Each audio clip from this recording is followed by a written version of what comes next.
잠깐 기도하겠습니다. 하나님, 7구역 오늘 몸으로 하나 되고 마음으로 하나 되어 형제 자매를 섬기고 하나님의 나라를 섬기는 찬양을 했습니다.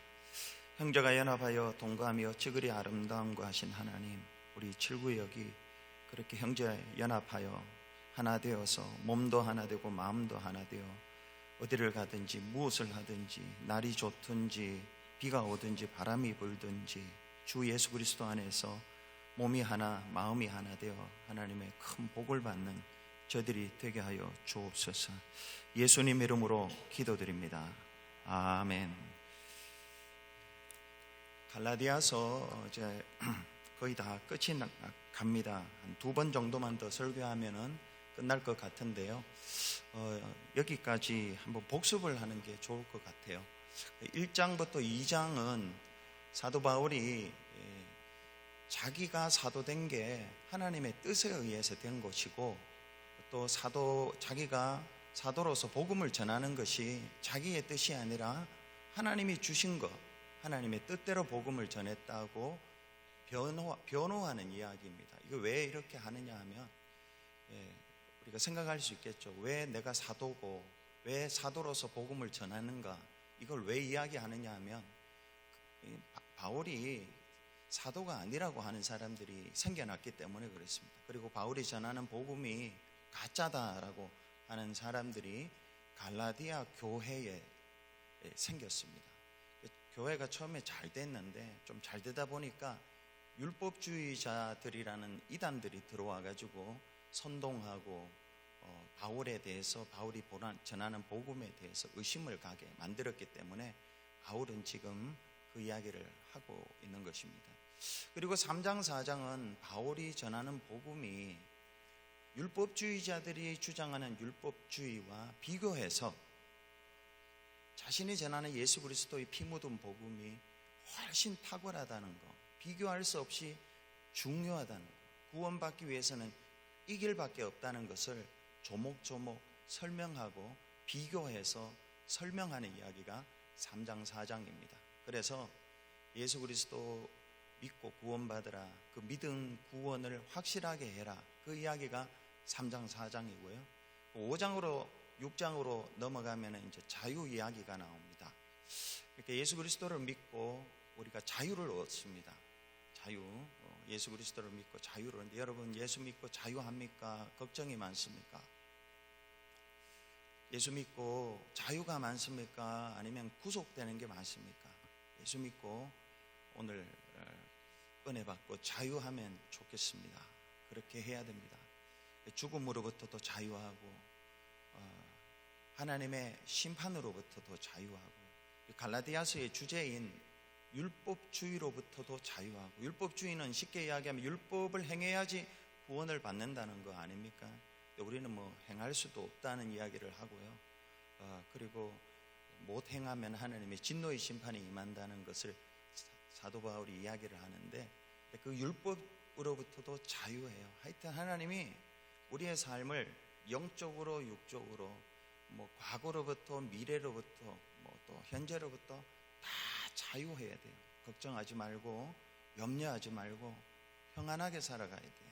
그게 안 되면은 십자가를 묵상하고 하나님의 은혜를 묵상하고 어찌됐든 간에 모든 것으로부터 자유해야 돼요.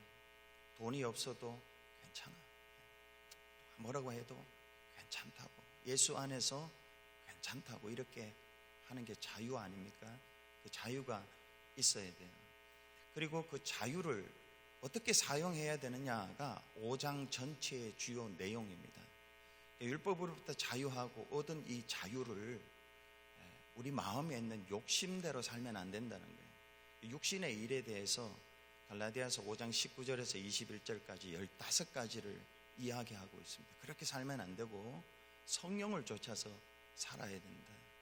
이걸 뭐 구조적으로 이야기하면 한쪽으로는 율법주의를 따라서도 안 되고, 또 한쪽으로는 내 속에 있는 타락한 죄성을 따라서도 안 되고요. 위로부터 오는 성령을 쫓아서, 말씀을 쫓아서 살아가는 게 그게 그리스도인이다. 그러니까 자유를 얻었는데 이 자유를 어떻게 사용해야 되느냐, 방향과 목적에 대해서 주로 이야기한 게 갈라디아서 5장 이야기입니다. 6장은요, 6장하고 5장도 주제는 자유인데요, 6장으로 넘어가서는 자유의 구체적인 사용에 대해서 사례를 들어서 설명을 하고 있습니다. 우리에게 주신 자유를 구체적으로 어디에 제일 먼저 써야 되냐, 두 번째는 어디에 써야 되고 어떻게 써야 되느냐, 이게 6장에 잘 기록이 되어 있습니다. 곰곰이 생각해 보면요, 하나님이 그리스도를 통해서 우리에게 주신 자유는 교회를 잘 되게 하는 것, 쉽게 이야기해서 교회가 든든히 서가도록 하는데 가장 먼저 써야 돼요. 그러면 하나님이 늘 하는 말이 있죠. 우리에게 복을 주신다는 것입니다. 하나님이 저와 여러분에게 주신 시간적인 자유, 물질적인 자유, 몸의 자유, 이런 자유들을 어디를 위해서 가장 먼저 써야 되느냐 하면요, 교회가 잘 되도록 하기 위해서 써야 되는데, 여러분, 교회가 잘 된다는 게 도대체 어떻게 해야 잘 되는 겁니까? 하나님이 복을 주셔야 되죠. 하나님이 함께 하시는 게 교회가 잘 되는 거죠. 물론 수도 많고 재정도 넉넉하고 이러면은 교회가 잘 되는 거지만은, 그럼에도 불구하고 하나님이 함께 하시지 않는 교회가 있을 수 있다. 그런 교회는 힘이 없다, 영향력도 없고 조금 있으면 싸울 수 있고 분열될 수 있고 그렇다는 것이죠. 하나님이 함께 하시는 교회가 잘 되는 교회인데, 하나님이 함께 하시는 방법은 딱 한 가지밖에 없습니다. 뭘까요? 죄 문제를 해결하는 거죠. 죄. 하나님이 우리가 약해도 함께 하려요. 부족해도 함께 해요. 근데 이사야 59장에 보면은 하나님이 손이 짧아 구원치 못하심도 아니요 귀가 둔하여 듣지 못하심도 아니라 너희 죄가 하나님과 우리 사이를 갈라놓는다 그랬어요. 그러니까 죄 문제를 해결해야지 개인도 그렇고 공동체도 그렇고 잘 될 수 있어요. 죽을 것 같아도 죄 문제만 해결이 되고, 이게 비밀이구나, 이걸 알고 내 안에 있는 공동체의 죄들을 해결하면은 이게 하나님이 함께 하셔서 개인도 살리고 공동체도 살게 되어 있습니다. 그게 오늘 본문의 첫 번째로 이야기해요. 오늘 자유를 가지고, 도대체 우리의 자유를, 저와 여러분이 주신 자유를 가지고 육체의 일을 하지 않고 성령을 쫓아 살아가야 되는데, 그 성령을 쫓아 살아간다는 게 뭐냐? 교회 살리는 거예요. 교회 살리는 거. 근데 그 교회 살리는 그 첫 번째가 뭐냐 하면 죄 문제 해결하는 거예요. 죄 문제. 나도 죄를 짓지 말아야 되고요, 죄 지은 자를 잘 해결해야 되는 게 오늘 첫 번째 이야기입니다. 1절을 보면요, 형제들아, 사람이 만일 무슨 범죄한 일이 드러나거든. 여러분, 형제들아, 사람이 만일 무슨 범죄한 일이 드러나거든, 이걸 잘 우리가 캐치를 해야 되죠. 사도 바울이 지금 갈라디아 교회가 잘 되기 위해서 구체적으로 적용하는 첫 번째 자유는 죄 문제 해결하는 거였어요. 사람을 끌어모은다든가 재정을 모은다든가 이것도 필요하겠지만, 죄 문제, 다르게 이야기하면 하나님과의 관계 문제잖아요. 사람이 무슨 범죄한 일이 드러나거든. 자, 우리 교회에 사람이 무슨 범죄한 일이 드러났습니다. 여러분, 자, 이거 어떻게 할까요? 자, 우리가 신앙생활하면서 어떤 사람이 죄 범한 게 드러났어요. 보통 이게 드러나면 두 가지 반응이 나타나요. 첫 번째는 비판하는 겁니다. 정죄하는. 목사가 무슨 저런 죄를 짓냐고, 그렇게 이야기하죠. 성도가 어떻게 저렇게 죄를 짓냐고, 이렇게 비판을 하죠. 근데 이 비판은 하나님이 원하시는 게 아니다라는 것이죠. 누가복음 18장에 보면은 예수님의 비유가 있습니다. 자기는 옳다 하고 남은 멸시하는 사람, 바리새인과 세리 기도 비유죠. 그래서 바리새인은 기도하러 올라가서 멀리 서가지고 따로 서가지고 이렇게 기도합니다. 하나님, 나는 토색도 안 하고 불의도 안 저지르고 간음도 안 합니다. 저 세리와도 같지 않습니다. 나는 일회에 2번 금식하고 11조 합니다. 이렇게 이야기합니다. 근데 세리는요, 세리도 멀리 서가지고 하늘을 쳐다보지도 못하고 눈을 들지도 못하고 가슴을 치면서 나는 죄인입니다. 근데 둘 중에 누가 예수님으로부터 의롭다함을 받았습니까? 세리죠. 근데 이 이야기에서 예수님이 우리에게 가르쳐 주시는 거는요, 남 비판하지 말라는 것입니다. 범죄한 일이 드러나면 제일 먼저 하는 일이 자동적으로 우리는 비판하게 되어 있습니다. 로마서 2장에도 보면은 비판하는 그 비판대로 너도 비판을 받을. 마태복음 7장에도 비판하지 말라 그래요. 비판하지 않아요. 그럼 두 번째는요, 범죄한 일이 드러날 때에 두 번째 반응은 어떤 사람이 무관심입니다. 무관심한 거. 예, 누가복음에 또 똑같은 누가복음에 보면 10장에 보면은 어떤 사마리아 비유가 나오죠. 어떤 사람이 예루살렘에서 여리고로 내려가다가 강도를 만납니다. 근데 세 종류의 사람이 지나갑니다. 첫째는 제사장이 보고 피하여 이렇게 적혀 있어요. 그 다음에 레위인들을도요, 보고 피하여 이렇게 돼 있어요. 무관심한 거죠. 근데 선한 사마리아가 그렇게 이제 도와주는 건데요. 그러니까 어쨌든 교회에서 범죄한 일이 드러나요. 성령을 쫓아 살아야 되는데 육신을 쫓아 살아서 15가지 죄 중에 하나 범죄한 일이 드러나면은 비판하는 일들이 일어나고 무관심한 일들이 일어나는데 이거 하지 말고 그럼 어떻게 해야 되나? 제3의 길을 택해야 되는데 오늘 본문 1절 후반절에 보면요, 이렇게 기록하고 있습니다. 신령한 너희는 온유한 심령으로 그러한 자를 바로잡고, 신령한 너희는 온유한 심령으로 그러한 자를 바로잡고. 이렇게 신령한 너희라는 말은요, 쉽게 이야기하면 은혜 충만하라는 거예요. 은혜 충만하게. 나도 죄를 지었어요. 나도 죄를 지었고 하나님이 나를 용서해 주시고, 다윗의 죄를 그 허물의 사함을 받고 그 죄의 가리우심을 받은 자가 복이 있다고 했는데, 똑같이 죄를 지었는데 나는 이렇게 덮었어요. 하나님이 드러나지 않게 해준 거죠. 이걸 아는 거죠. 이걸 아는 거예요. 이 신령한 너희라는 것은 이런 거예요.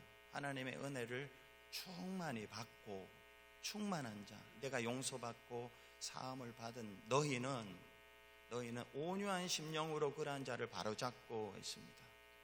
그래, 그러한 자를 바로잡고 이거는 이제 찾아가가지고 사랑하는 마음으로 당신 한 일이 잘못됐습니다, 이렇게 말해주는 거예요. 이렇게 비판도 안 하고요, 무관심도 안 하고 관심은 있는데, 관심이 있을 때 그냥 공의의 칼을 들이대가지고 당신 잘못됐습니다, 이게 아니라 하나님의 은혜로 충만한, 이게 신령한 너희는 이런 거죠. 하나님의 은혜로 충만하고 1만 달란트 빚진 것을 탕감받은 그런 마음이죠. 그래서 가서 이제 당신 잘못됐습니다, 좋게 이야기하는 거죠. 좋게 이야기해서 죄를 더 이상 짓지 마시면 좋겠습니다, 이렇게 이야기하는 거예요. 이게 범죄한 일이 드러날 때 우리가 해야 되는 거죠. 저도 말씀을 묵상하면서 제가 어떻게 살아왔는가, 이 두 가지밖에 안 했던 것 같아요. 다 그런 건 아니지만요, 비판하거나 아니면 무관심하거나 둘 중에 하나를 했던 것 같아요. 그런데 오늘 성경은 이렇게 이야기해요. 신령한 너희는 온유한 심령으로 그러한 자를 바로잡는다는 것은, 우리 지난주 수요일에 느헤미야 성경 퀴즈 대회 했는데요, 느헤미야가 52일 만에 성벽 새로 세운 것처럼 그 사람이 새롭게 살아갈 수 있도록, 그 사람이 성령을 쫓아 살아갈 수 있도록, 새로운 인생을 회복할 수 있도록, 리커버할 수 있도록 돕는다는 뜻입니다. 이게 바로잡고, 이걸 사도 바울은 에베소서 4장 15절에서는 이렇게 이야기합니다. 에베소서 4장 15절에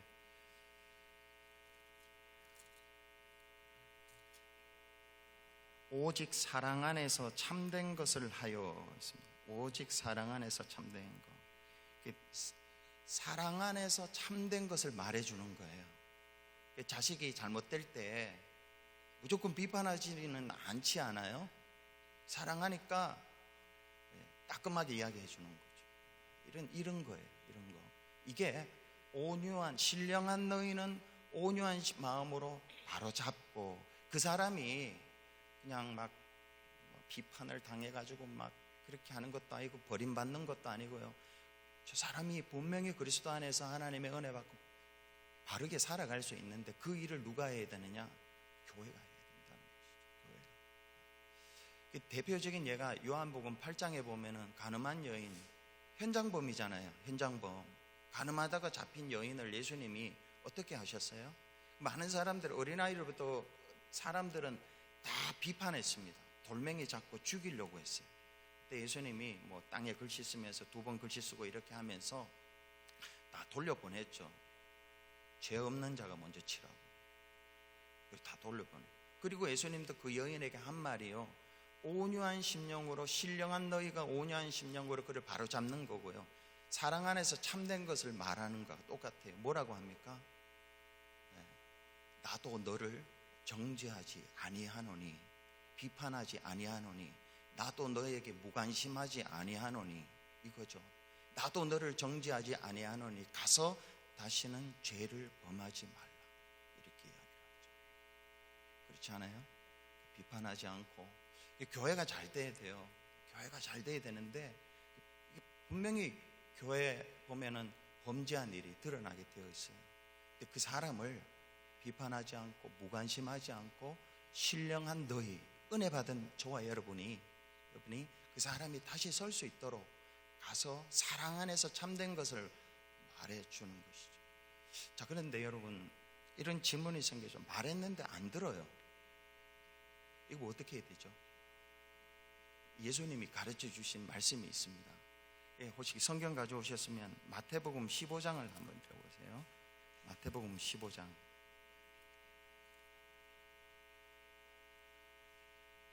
18장입니다. 18장 15절부터 17절까지.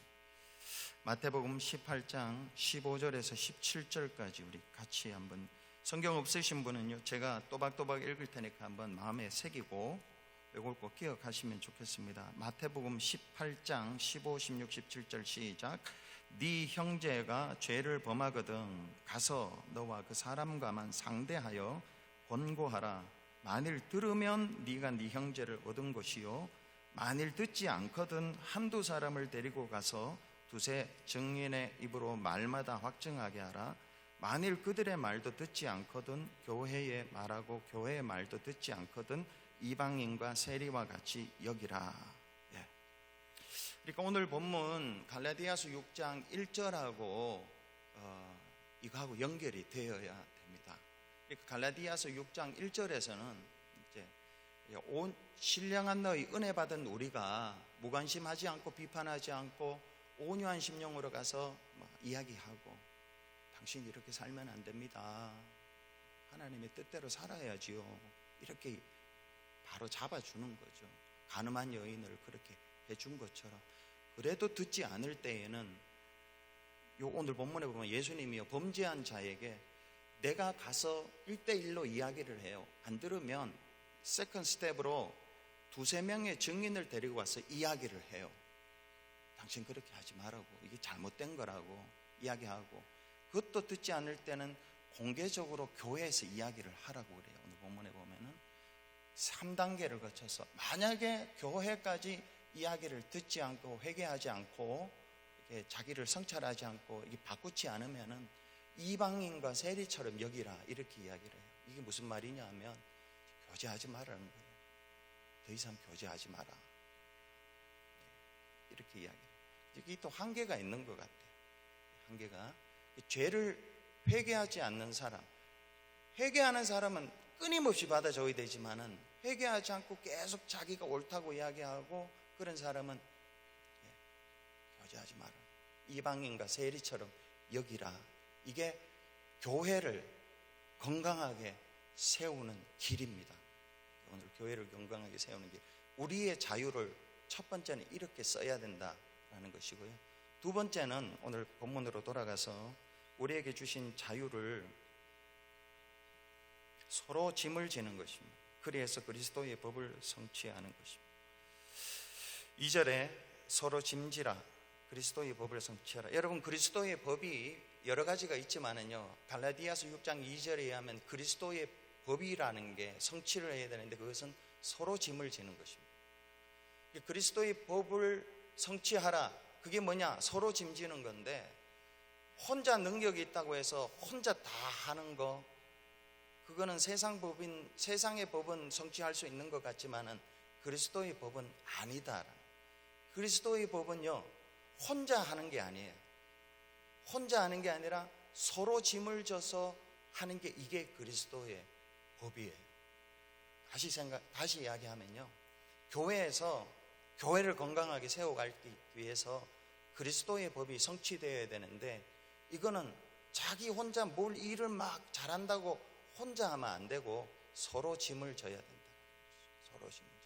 이게 그리스도의 주님의 명령이고요, 명령으로 주어진 거예요. 뭐 해도 되고 안 해도 되고 초이스가 아니에요. 옵션이 아닙니다. 이거는 뭐 교회, 저도 그렇고요, 구역에서도 뭐 선교에서도 그렇고요, 이게 전부 서로 같이 해야지 그게 그리스도의 법이 성취되고 교회가 건강하게 세워져 가는 것입니다. 기억해야 될 것은, 이것은 선택이 아니에요. 명령으로 주어진 거예요. 명령으로 주어진 거예요. 같이 혼자 하도록 내버려 둬서도 안 되고 혼자 해서도 안 되고 서로 짐을 져야 되는 거예요. 근데 왜 그럴까요? 하나님이 우리를 그렇게 창조하셨기 때문에 그래요. 창세기 1장 2장에 보면은 하나님이 천지 만물을 지으시고 이런 감탄사를 연발하셨죠. 참 좋았다, 힘이 좋았다 하시고, 근데 아담을 보고 난 데는 혼자 사는 것이 좋지 않더라, 이렇게 좋다 해놔놓고 아담 혼자 있는 게 좋지 않더라 했어요. 그래서 만든 존재가 하와, 배필, 돕는 배필이죠. 사람은 둘이 있어야, 서로 짐을 져야, 둘이 있어야지 좋은 거고, 그게 하나님의 법이고 그리스도의 법이고 교회가 건강하게 세워져 가는 것이죠. 그런데 사람들은 이래요. 나 혼자 할 수 있다고 스스로 그렇게 이야기해요. 그래서 오늘 이 본문 3절에 보면요, 만일 누가 아무것도 되지 못하고 된 줄로 생각하면 스스로 속임이라. 잘 속아요. 혼자 할 수 있다고 속아요. 이거 그냥 앞에 말 빼버리고, 내가 능력이 있다고, 내가 경험이 있다고, 내가 지식이 있다고, 내가 젊음이 있다고, 힘이 있다고, 혼자 할 수 있다고 말하면서 속아요. 대표적인 게 하와 아닙니까? 하와 혼자 있다가 속았잖아요, 뱀한테. 베드로는요, 예수님이 다 부인하리라 할 때, 다 떠나리라 할 때 베드로는 다 떠나도 나는 안 떠납니다. 네 오늘 밤에 3번 부인하리라. 내가 목숨을 죽는 날이 있어도 저는 부인하지 않겠습니다. 이게 딱 울기 전에 3번 부인했잖아요. 이게 자기에게 속은 거예요. 베드로는 자기가 안 떠날 줄 알았어요. 자기는 부인하지 않을 줄 알았어요. 그런데 떠나고 도망갔어요. 그리고 입술로 예수님을 부인했어요. 혼자 안 된다는 것은, 안 되는데 사람들은 자기 혼자 되는 줄 알고 있어요. 이렇게 속지 마라라는 것이죠. 그래서 그리스도의 법을 성취해야 되는데 서로 짐을 지는 게 참 중요합니다. 서로 짐을 지는 게 참 중요하고 함께 더불어 해야 됩니다. 근데 그 방법이 있어요. 서로 짐을 지는 방법이 있는데, 그 방법이라는 것이 요한복음 13장 34, 35절에 보면 서로 사랑하는 거죠. 어떻게 서로 짐을 지느냐? 서로 사랑하면서 짐을 지는데, 여러분, 예수님이 서로 사랑하라, 3계명으로 서로 사랑하라고 주셨어요. 3계명을 너희에게 주느니 너희도 서로 사랑하라. 언제가 한번 설교를 했습니다.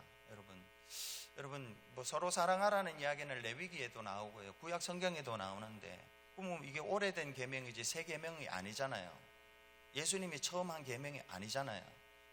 구약에도 했고 신약에도. 근데 왜 예수님은 3계명을 너희에게 주노니 너희 서로 사랑하라, 이로써 너희가 내 제자인 줄 알리라 하셨을까요? 방법이 다르기 때문에 그래요. 예수님이 서로 사랑하지만은 내가 너희를 사랑한 것처럼 사랑하는 게 3계명이에요. 예수님이 제자들을 사랑한 것처럼 사랑하면 이게 새 계명이에요. 방법이 달라요. 예수님은 제자들을 먼저 사랑했죠. 조건을 따지지 않고 어떤 스펙을 보고 사랑하지 않고 먼저 사랑하고, 또 하나는요, 끝까지 사랑했어요. 끝까지 남아있었어요. 다 떠나도 조건을 안 보고 먼저 사랑했고 손을 내밀었고, 제자들이 자격이 없고 이래도 다 떠나도 제자들 곁에 끝까지 남아있었어요. 힘들고 어려울 때요, 끝까지 예수님이 제자들 옆에 남아있었어요. 자격이 안 돼서 아무도 안 좋아할 때요, 예수님이 그를 먼저 좋아해 줬어요. 너무 부족해서 너무 못 나가지고 사람들이 다 떠났는데 가만히 보니까 하나님이 계시는 거예요. 예수님이 계시는 거예요. 끝까지 예수님이 사랑하셨고 먼저 사랑하셨고, 이게 알파와 오메가 아닙니까? 처음과 나중 아닙니까? 예수님이 그렇게 사랑해 주셨어요. 그게 새 계명이에요. 새 계명. 그렇게 서로 짐을 져라. 짐이 있어요. 짐이 있을 때에 내가 먼저 저 사람한테 가서 짐을 져주는 거죠. 짐을 져주고 끝까지 져주고 하는 거죠. 이걸 우리가 생각하고요, 이게 그리스도의 법을 성취하는 거고, 교회가 잘 되고, 교회가 잘 돼야지 우리가 잘 되는 거죠. 이걸 기억하시고, 오늘 마지막으로 세 번째는요, 각각 자기 짐을 지라. 각각 자기 짐을 지라 했는데요, 각각 자기 짐이 있습니다. 그러기 전에, 각각 자기 짐을 지기 전에 우리에게 짐을 질 수 있는 힘이 필요한데요, 힘이 필요한데 그 힘이 뭐냐 하면 이제 두 단어로 한번 설명을 할 수 있을 것 같습니다. 하나는 자긍심이고 하나는 자만심이에요. 같은, 여러분, 자긍심하고 자만심하고 어떻게 다를까? 성도들은 무조건 자긍심은 가지고 있어야 되는데 자만심은 버려야 돼요. 자긍심은 스스로를 긍정하는 거고, 어디에서? 주 안에서, 하나님 안에서 내가 너무 부족해요. 너무 부족해요. 인격적으로도 부족하고 능력도 안 되고 해보니까 안 되고 아무도 안 좋아하고 이런 거. 그런데 하나님이 예수 안에서 나를 인정해주고 사랑해주는 거, 그걸 믿고 나 괜찮아, 나 괜찮다고, 그 절망과 좌절 속에서 남과 비교하지 않고 하나님이 날 사랑하셔서 예수 그리스도를 보내주신 그 가치, 그만큼 내가 괜찮은 사람이라고 생각하고 일어서는 것, 이게 자긍심이에요. 자만심은요, 남과 비교해가지고 내가 남보다 뛰어나다고 하면서 교만한 거, 이게 자만심이에요. 이거는 하나님이 영적인 법칙이나 역사적인 법칙이나 사회적인 법칙이나 법칙을 만들어 두셨는데, 법칙이 있어요. 법칙이 있는데 교만은 무조건 망하게 되어 있어요. 아니면 하나님이 주권적으로 개입하셔서 망케 하시든지, 시간이 지나면 교만한 사람 망하게 두시든지, 이 법칙으로 하시든지 주권으로 하시든지 그렇게 되게 되어 있어요.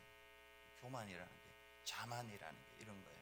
내가 누구하고 비교해가지고, 이 자만이 다르게 이야기하면 절망이죠. 내가 좀 뛰어나다고 나 무시하고, 근데 비교해서 내가 안 된다고 절망하고, 이 똑같은 거예요. 똑같은 건데 이거는 안 되게 되어 있어요. 그런데 주 안에서, 하나님 안에서, 말씀 안에서, 성령 안에서 참 괜찮은 사람이야, 누구하고 비교해서가 아니라 하나님이 날 사랑하셔서 예수님을 보내시기까지 사랑하셨다라는 거, 이거를 아는 거, 이게 자긍심이에요. 자긍심. 우리가 불행한 이유가 뭐냐 하면 소유가 부족해서도 일 수 있어요. 능력이 안 돼서도 일 수 있어요. 그런데 이 자긍심이라는 게 너무 없어서 그럴 수 있어요. 하나님이 나를 얼마나 사랑해 주셨나 십자가 통해서 알 수 있는데, 그걸 깨닫지 못하고 소유나 외모나 능력 뭐 요즘 지표들이 그거잖아요. 소유, 외모, 능력 이런 것들이잖아요. 이거 가지고 비교하다 보니까 절망하고 교만하고 절망과 교만을 왔다 갔다 하는 거예요. 근데 하나님이 우리를 얼마나 사랑하시는지를 십자가를 통해서, 예수님을 통해서 알게 되고 그러면은요 자긍심을 가지게 되고 일어날 수 있습니다. 그게 그런 자긍심을 가지기 위해서 어떻게 해야 되느냐? 4절에 사도 바울이 이렇게 이야기해요. 4절에 보면은 각각 자기의 일을 살피라. 살피라 이 말은 현미경 작업하라는 거예요. 아주 세심하게 찬찬히 보는 거예요. 자기의 일이라는 것은 하나님이 예수 그리스도 안에서 나를 얼마나 사랑하셨는지 그걸 살피는 거예요. 그걸 살피는데 그걸 자세히 보는 거예요. 그리하면 자랑할 것이 자기에게는 있어도, 이게 자긍심은 가질 수 있어도 그런 거죠. 남에게는 있지 아니하리니 자만심은 결코 가질 수 없나니, 이런 뜻이죠. 이런 뜻. 각각 자기의 일을 살피라. 하나님이 나를 얼마나 사랑하셨는지를 예수 그리스도 안에서 나를 살피는 거죠.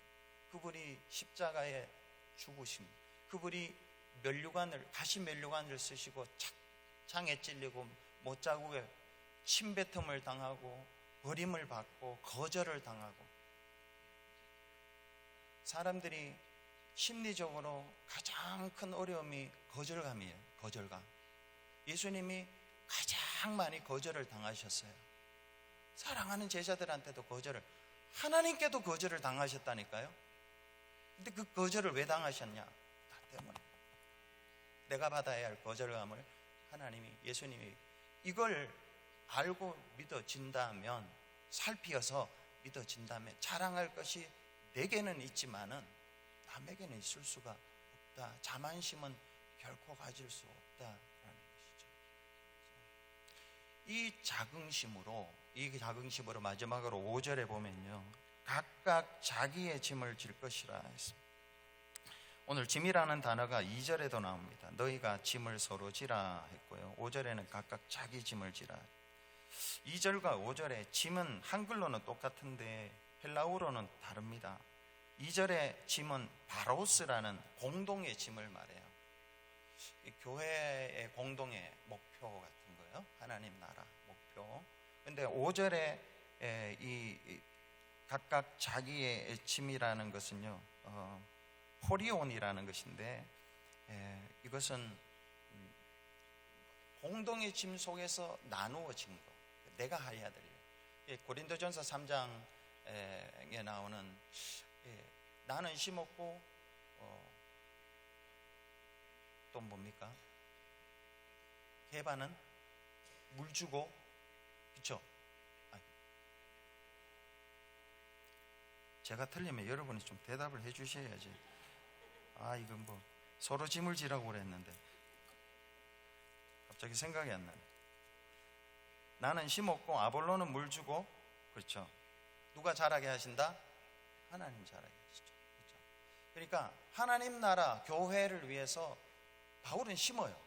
그 다음에 아볼로는 물 주고 하나님은 자라게 하시고. 이게 전체는 2절의 짐이에요. 서로 지는 거. 근데 5절의 짐은 내가 그냥 심는 거. 저는 이제 말씀 전하는 거. 여러분은 뭐 오늘 찬양 너무 오늘 은혜롭게 잘 하셨네. 찬양하는 거. 뭐 이런 것들요. 이런 것들을 하는 거죠. 이렇게 해서 자기 짐을 잘 지어 나가는 거. 이게 하나님이 저와 여러분에게 주신 자유를 바르게 사용하는 것입니다. 다시 한번 정리하면요, 하나님이 예수 그리스도를 통해서 우리에게 자유를 주셨어요.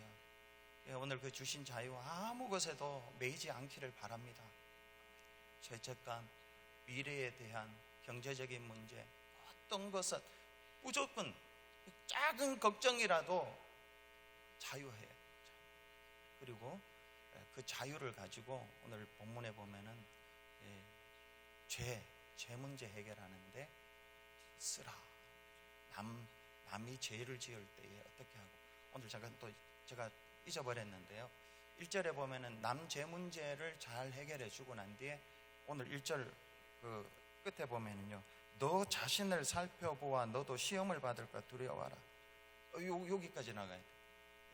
너가 그런 죄 짓지 않도록 너 자신을 비판하라는 거죠. 너 자신을 비판하고